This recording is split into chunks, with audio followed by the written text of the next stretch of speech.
has to play like the engine is suggesting that white try to go for a draw, right? Yeah. And then it says here, like if black wants to play on, it can play bishop to d8, right? There's also queen h5 ideas it suggests, which is really nice to show because you're going to e2 to kick the queen and some mating net ideas. But the point is, the engine's best line here was to hope that white could like repeat, which isn't even an option for Wesley. So if we go back to the live game after rook e8, okay, Magnus goes for a plan where he does have an idea. I think he wants to play a5 at some point and kick that bishop, maybe even a5 and a4, right, to create a new line in. He's playing principle of two weaknesses in the middle game, right, using the queen side and the light squares. But it just shows you, look, Wesley played bishop c5. What do you do on bishop a5 besides go back to b4? Yeah, and then if Magnus repeats, Wesley can't repeat. So I think it was instructive, yeah. He's got to find another plan. And it's some amazing full board awareness there by Magnus when he transferred that rook from e6 to the other side of the board. Yeah, I totally agree. And by the way, I don't think we're going to see anything but bishop b4 here by Wesley. And it's kind of funny. I pulled up that engine line because we're probably going to see it. I think Wesley's going to play bishop b4. And Magnus is going to go back to, yep, here it is. Magnus is going to go back to b6. And Wesley's going to look himself in the mirror and be like, do I want to play on or am I taking a draw because I'm worse? He has to play on. He has to play on. I mean, even if he's going to lose, you might as well lose, right? But you might as well go down in a flame of glory than just a wet puddle. I don't know. A wet puddle, I said.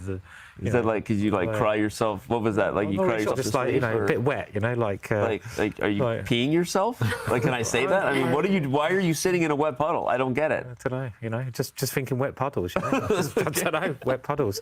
Like the wet handshake, you must get this. When you play a game of chess, it's nice to get a firm handshake before the game, but if someone goes like that, that's a wet handshake. Do you know what it is? It's wet, It's like, give me a proper handshake. Don't give me the wet fish. Like, what is that? Should we go back to the game?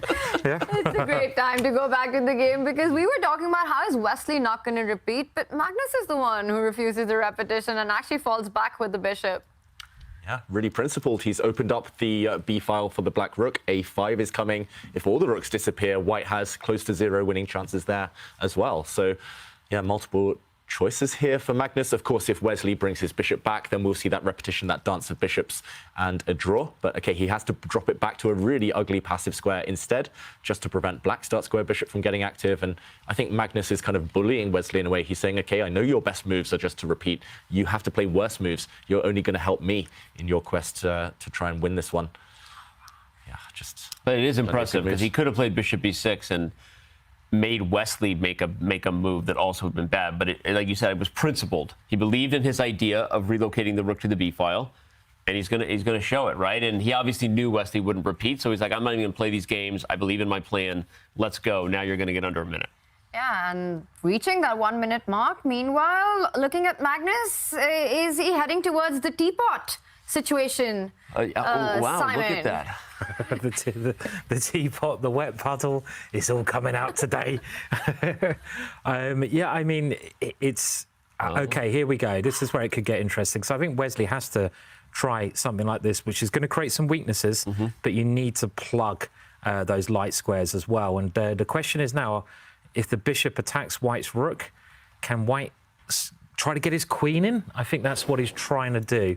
And that's why Magnus moved that pawn, because he didn't want to lose that pawn. And only active thing I can see. Or is it g4? You're going to grab Harry? Wow. Poor old Harry? I mean, I don't know if I believe that either, but, you've got to try something. You've got to try to complicate this position. And they're both getting lower time. It's going to, this is getting very critical. Magnus can still make mistakes, right? It's still a very tense situation here. Yeah, we see the eval bar and we see that black is doing great, but, yeah, anything could still happen here. And I just want to point out, David, with that last move, white has created more weaknesses on the king side. So now you say A, you got to see B. And when I say B, I mean you have to go E4. Otherwise, there was this threat of the queen falling back with a potential double attack on E3 and A3. And you might end up losing one of the two pawns if you get greedy. So he does go with E4, but that's playing with fire because you strike in the center when your king isn't that safe. Yeah, the more the position becomes open, now you start looking at that dark square diagonal from G1 to A7. So there's new ways, not just the light squares. Magnus calmly retreats the bishop to E6. And you just say, come on, keep pushing your pawns and opening up new ways for me to get at your king. And Wesley's going to oblige because he doesn't have anything else to do.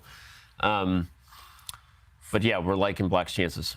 Yeah, Tanya, I think your move might happen on the board, and suddenly Black switches focus to the queen side. There we go. Magnus plays it, and yeah, this pawn push has gained Wesley space, but you don't want space here. It's just left those loose squares behind. And ugly move. Rook to A1, ceding the B file, and yeah, this is really wow, inviting a break as well. Magnus is opening things for those bishops. How incredible has it been that Magnus starts with his kingside attack, putting all his forces on the kingside, and then suddenly switches to the other side of the board, and Wesley sort of trying to now fight the downfall on the queen side. Me and Simon are playing together now. We did the king side attack, and now we're doing the queen side. We're the same, me and you. We're moving over now. We're doing it. We're doing it together, man. I did think it would be checkmate by now, I have to say. But it's okay if we win my positional way. We went for the attack, and now positionally, we got a protected pass pawn on the. Everything's going to work out. It looks good. Yeah, it works for both of us. We're both happy. For both of us. We're both happy. Perfect day. And it still looks great for Magnus with that pawn, but it's still not clear. Still not 100% clear, and they're both now well in time trouble. They're under a minute. You can blunder. You can blunder in this scenario. I love that move though, because he's prying. Again, now he's back to the king side. He's playing on both sides of the board here, right? He's going to force open the diagonal. I love Black's position. I think Wesley's a move away from blundering. A3 is also under the gaze of the queen. Ben Feingold would not approve, but F6 that time did look very strong. It's opened things up, and wow, Magnus is forcing the queens off. Not what we expected, but looks like just a good way to cement the advantage. Black's central pawns are both pass pawns, and once the queen disappears for white, the black rook has got full access on the B file. Also, look at that white king. This is the Alpha Zero style. It's not even to checkmate putting the black pawn on H3. Yep. It's in order to make sure in any endgames you paralyze the opponent's king.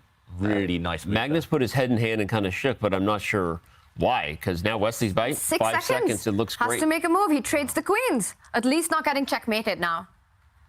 Wow. I mean, maybe not. The pawn on H3, though, is still pretty dangerous, so. And the central pawns. Let's not forget them. Once they start moving, and there it is. Yeah, the pawns are rolling, and White's knight can take one of those pawns, but you walk into a pin.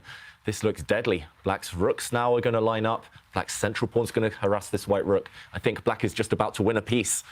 This could be the last few moves of the Aimchess Rapid. And he wins a piece. The pawn on D3 is going to queen. Got back the checkmating, it's on the board, Simon. Oh, there we go. Oh my God, and we have a winner. Magnus Carlsen checkmates Wesley So and wins the Aimchess Rapid. Oof, that will happen fantastic. Yeah. Oh. And Magnus Carlsen there with the celebration. What a finish that was. And what a performance today by Magnus in the grand final. Yeah, that game 3 was interesting because he overcommitted, got a little impatient for his own good.